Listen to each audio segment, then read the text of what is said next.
Vu du ciel, on se croirait sur une piste villageoise.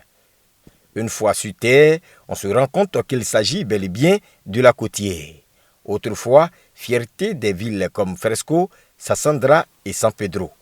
Aujourd'hui, la Côtière est dans un état de dégradation avancé. La Côtière est tout simplement dans le coma. Quelques usagers téméraires rencontrés sur cette voie racontent leur calvaire. C'est des nids de poules, des puits perdus même.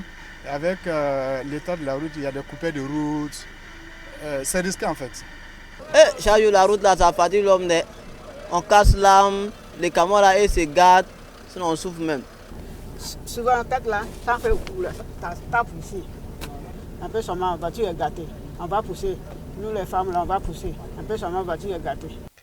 Le ministre-gouverneur du district autonome du Bassa-Sandra, Philippe Légré, veut partager cette souffrance avec la population. Il s'est donc rendu sur la Côtière. Vraiment, quand je suis arrêté sur cette côtière-là, mes pieds même me font mal. Cette souffrance-là fait que cette côtière-là a éloigné tous les investisseurs de notre district. Le Premier ministre Patrick Achi vient procéder au lancement des travaux de réhabilitation et de renforcement de la côtière. Un ouf de soulagement. Je suis en train de vivre une nostalgie. Ça, c'est une triste nostalgie. Parce qu'on ne va plus jamais voir cette côtière-là. Nous allons avoir ici une très belle route. Nous allons appeler tous les gens du district de venir réserver un accueil au Premier ministre pour l'acte combien important qu'il va poser au nom du président de la République, au nom du président Alassane Ouattara. La côtière, longue de 354 km, relie les deux ports d'Abidjan et de San Pedro. Aujourd'hui, à partir de San Pedro pour se rendre à Abidjan, les usagers devront faire le détour par Gagnoua, longue de plus de 500 km. La mairie de Dimbokro s'engage aux côtés du Burida pour le recouvrement des droits d'auteur en vue du bien-être des artistes. Un engagement matérialisé par la signature de conventions entre les autorités municipales de la dite commune et le Burida. Cette signature vise à sensibiliser et communiquer sur le respect des droits de propriété artistique. Selon le premier responsable du bureau ivoirien du droit d'auteur, c'est inédit parce que ça concerne également des produits qui jusqu'à présent n'étaient pas collectés. Il s'agit des mariages, il s'agit des baptêmes, des anniversaires, des festivités qui auront lieu sur le périmètre communal. Il s'agit également de tout ce qui se fera comme publicité de la part des grandes sociétés qui vont et qui animent véritablement la ville, mais qui, en utilisant les œuvres de l'esprit, n'arrivent pas à s'acquitter les droits. Karim Ouattara a également salué l'engagement du maire de Dimbokro qui a permis cet accord avant d'inviter les autres collectivités territoriales à lui emboîter le pas. Le maire Bilé Diemeleou Amon Gabriel a à son tour réaffirmé sa volonté d'accompagner. La direction générale du Burida a relevé les défis auxquels elle est confrontée. C'est un partenariat gagnant-gagnant. Il est vraiment win-win. Et nous qui sommes une cité de bonheur partagé, nous notons que dans ce partenariat, tout le monde va vraiment gagner. Nous allons faire la collecte pour le Burida, nous allons les accompagner. Et il y a une ristourne qui nous est faite par la suite.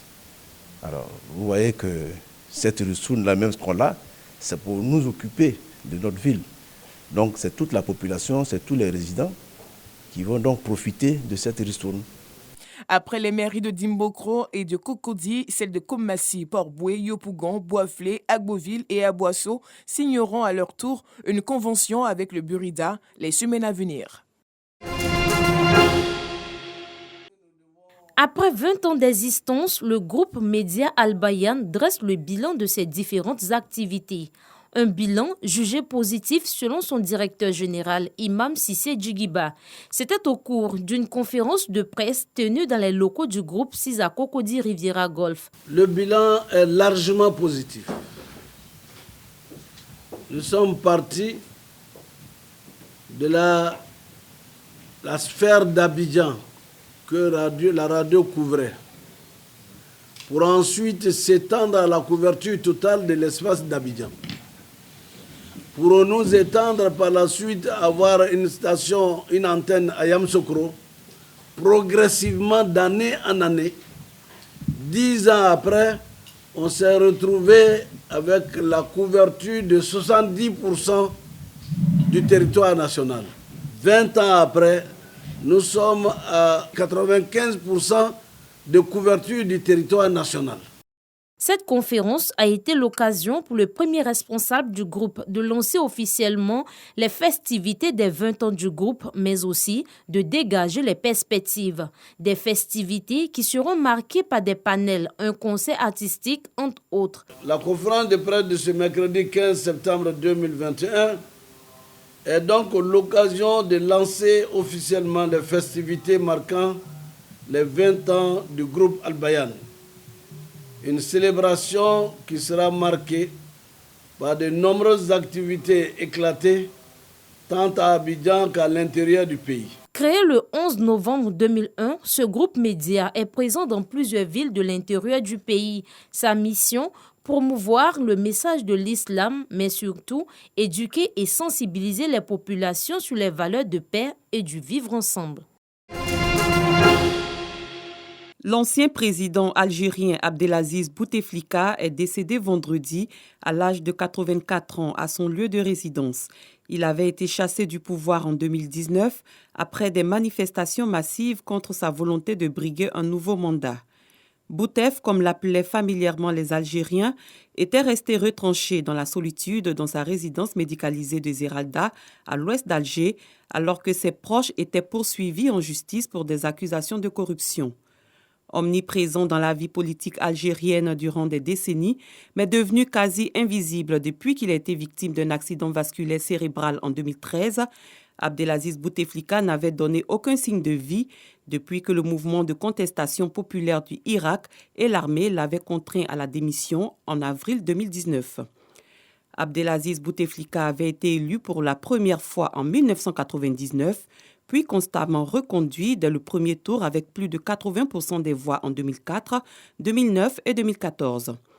Né le 2 mars 1937 à Oujda au Maroc, dans une famille originaire de la région de Tlemcen dans le nord-ouest, Bouteflika rejoint dès 19 ans l'armée de libération nationale ALN qui combat la puissance coloniale française. À l'indépendance, en 1962, il est à 25 ans ministre des Sports et du Tourisme avant d'hériter un an plus tard du portefeuille convoité de la diplomatie qu'il conserve jusqu'en 1979, une époque où l'Algérie s'affiche en leader du tiers-monde. En 1965, il est l'un des artisans du coup d'État de Houari Boumedienne, alors ministre de la Défense, qui s'empare du pouvoir en déposant le président Ahmed Ben Bella. S'affirmant comme le dauphin de Boumedienne, qui décède en 1978, il est pourtant écarté de la succession par l'armée, puis de la scène politique sur fond d'accusations de malversation.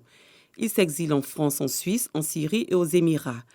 Abdelaziz Bouteflika est considéré comme l'artisan de la réconciliation nationale qui a permis de rétablir la paix en Algérie, plongée dans la guerre civile depuis 1992 contre une guérilla islamiste qui a fait quelques 200 000 morts en 10 ans, selon le bilan officiel.